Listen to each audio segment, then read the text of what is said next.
कधीच नाही चुकणार तुमचे फेवरेट टीव्ही शोज झी5 सोबत, तेही एकदम फ्री। फाल्गुनी ताई, आईस्क्रीम फ्रीज मध्ये ठेवलंय,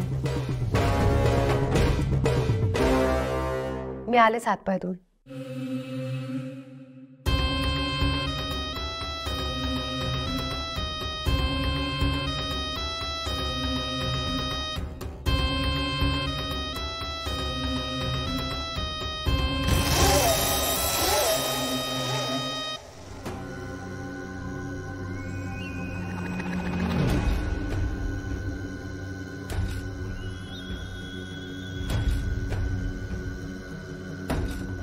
साहेब, तुम्ही पोहोचलात मेडिकल मध्ये? बरं, मी आहे खोलीमध्येच आहे, तुम्ही या। मित्रा, तू ठीक आहेस ना? हो आत्या, मी एकदम ठीक आहे आता। अद्वैत कुठे आहे? डॉक्टरांनी काही औषधं लिहून दिली आहेत ना, ती औषधं आणायला गेलेत ते।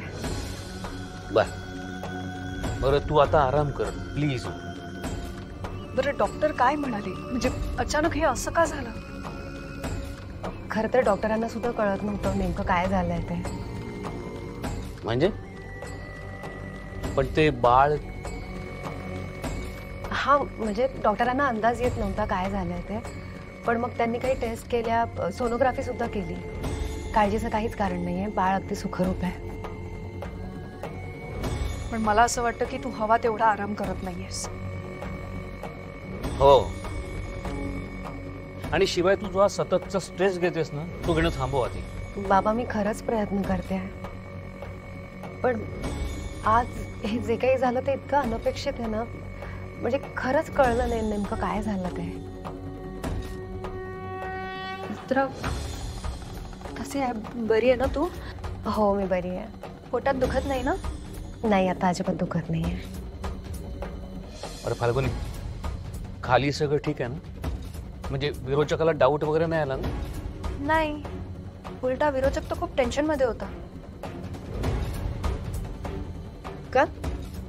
माहित नाही, काकुमाच आहे विरोचका बरोबर। भाजी बनवायला सांगितलं विरोचकाने काकुमाला।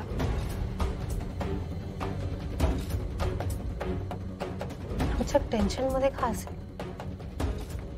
मी बघून येते। अगं नेत्रा, तुला आत्ता मी सांगितलं की तू हवा तेवढा आराम करत नाहीयेस, तू कुठे चालली आहेस? तू आराम कर, मी बघते काय झालंय ते। बरं, मला खरं खरं सांग, तुला आत्ता काही होत नाहीये ना? हो आत्या, आता अजिबात काहीच त्रास होत नाहीये। मला वाटतं मी मगाशी कॉफी घेतली आणि मग लगेच ताईंनी दिलेलं ज्यूस घेतलं ना, त्यामुळे कदाचित त्रास झाला असावा। कदाचित।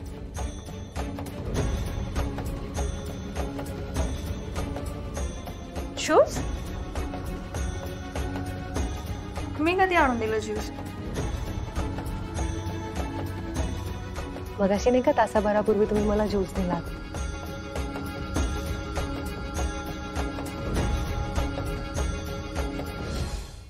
झी5 ॲप डाउनलोड करा आणि पहा सर्व एपिसोड्स एकदम फ्री।